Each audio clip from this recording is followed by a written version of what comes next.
கோவை காரமடை மேம்பாலம் அருகே ஓடும் காரில் திடீர் தீ விபத்து.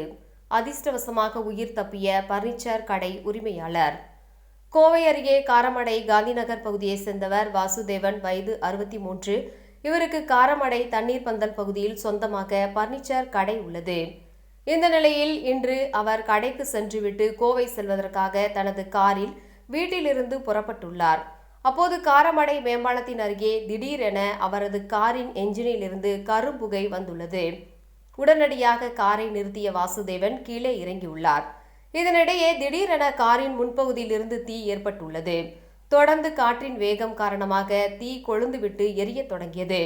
இதனால் அதிர்ச்சி அடைந்த வாசுதேவன் அக்கம் பக்கத்தினர் உதவியுடன் பக்கெட்டில் தண்ணீரை எடுத்து வந்து காரில் ஏற்பட்ட தீயை அணைக்கும் பணியில் ஈடுபட்டனர். இச்சம்பவம் குறித்து அறிந்த மேட்டுப்பாளையம் தீயணைப்பு துறையினர் விரைந்து சென்று நீண்ட நேரம் போராடி தீயை அணைத்தனர்.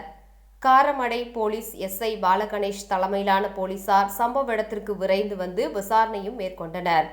போலீசாரின் முதற்கட்ட விசாரணையில் கார் இன்ஜினில் இருந்து வயரிங் பழுதாகி கார் தீப்பற்றி இருக்கலாம் என்பது தெரிய வந்துள்ளது.